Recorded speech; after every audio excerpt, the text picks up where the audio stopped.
Hugged her tightly, burying my face in her long wavy hair and taking in her scent.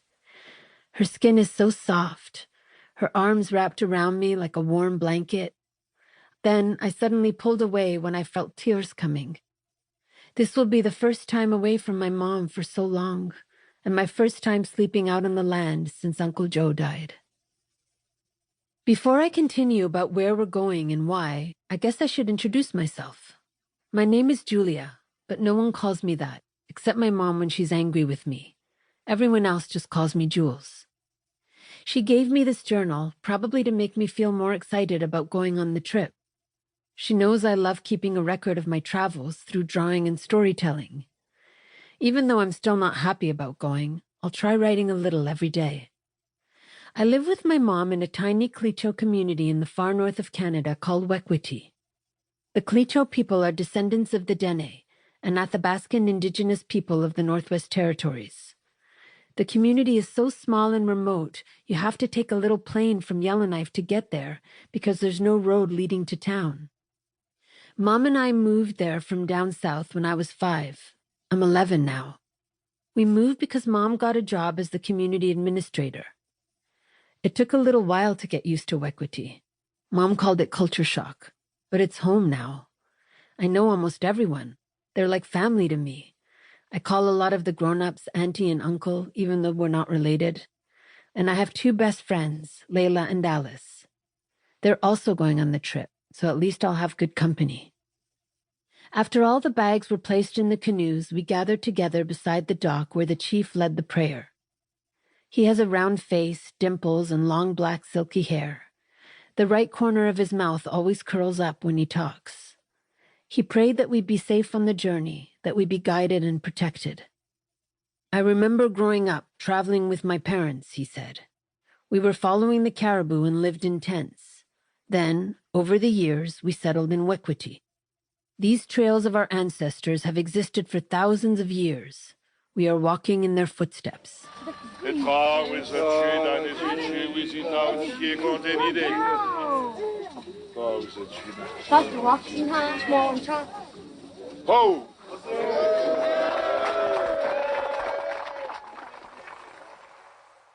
After he finished, the community stood in a line that became a circle because it was so long, and we shook everybody's hands.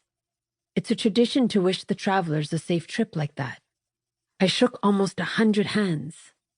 Then it was time to get in our canoes, and I was suddenly gripped with fear. I reached for the hand of Layla's grandfather, who was right beside me. My own was trembling. I'm scared, I admitted to him, and he helped me into the boat.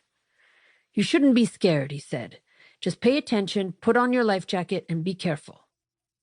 Layla's grandpa is a strong, no-nonsense man. He has dark skin and shoulder-length black and white hair, which is often covered by his red cap. He always wears his mucklucks that Layla's grandma sewed for him, protected by black rubbers. He mostly speaks in Clicho, except when he wants to make sure that we understand. Most of the canoes have 6 people, but some, with kids like me, have 7. Our canoe has Layla's grandma, grandpa, her auntie, her 2 uncles, one of her cousins from the community of Behchoko, and me.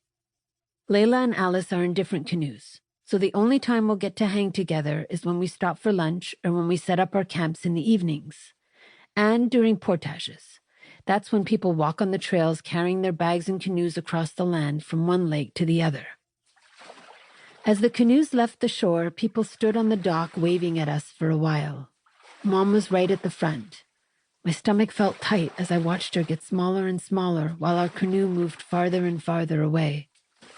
She couldn't come on this trip because she has too much work to do to prepare for the annual gathering happening in Behchoko, which is where we're headed. After about an hour of paddling, we made our first stop at the Wekweètì graveyard. There are about a dozen grave sites there, each one with a rectangular picket fence a little higher than my waist. A few of them are really intricate, with little crosses or circles carved at the top of each plank. Many are painted white and blue. Some are pink or just white. Some of them look newly painted, and others look like they've been there for a long time. Layla's great-grandpa and great-grandma are buried there, and Uncle Joe is buried there too, under a newer blue and white fence. He was the first person...